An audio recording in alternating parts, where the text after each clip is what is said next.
Miss You at 81. Talaga nga naman ang kagandahan ay wala sa itsura at mas lalong wala sa edad. Hindi lang doble at tripleng stereotypes ang binasag ng 81-year-old na Miss Universe South Korea candidate nang makilahok ito sa naturang pageant. Marami ang napahanga ng kandidata dahil sa wimang masungkit ang titulo at korona, pinalad pa rin itong mag-uwi ng special award. Kung ano ito, tutukan sa report ni Rose Babiera.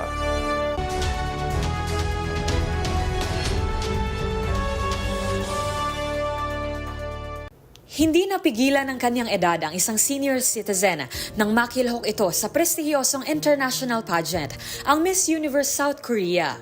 Sa edad na 81, nagawa pa rin makipagsabayan sa runway ni Choi Sun-hwa sa tulong at suporta ng kanyang mga anak at apo. Tinanggap lamang daw ni Choi ang hamon nang magkaroon siya ng oportunidad na makamit ang pangarap dahil wala dapat limitasyon sa pangangarap. Yan ang pahayag ng kandidata na talaga namang pumukaw sa atensyon ng marami.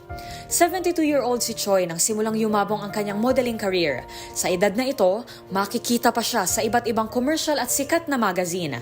At bagamat bigo na masungkit ang corona bilang Miss Universe South Korea at titulo bilang pinakamatandang kandidata ng Miss Universe, nakamit naman ni Choi ang Best Dresser Award sa kanyang beaded white gown. Kilala ang Miss Universe sa istrikto nitong pamantayan, gaya ng mga limitasyon sa edad at civil status. Ngunit matatanda ang noong nakaraang taon, mas pinalawak ng organisasyon ang eligibility criteria at binuksan ito sa mga buntis, mga ina, sa mga kasal na at tinanggal na rin ito ang age limit. Para sa MBC TV Network News, ito si Rose Babiera. Una sa Pilipinas, una sa Pilipino.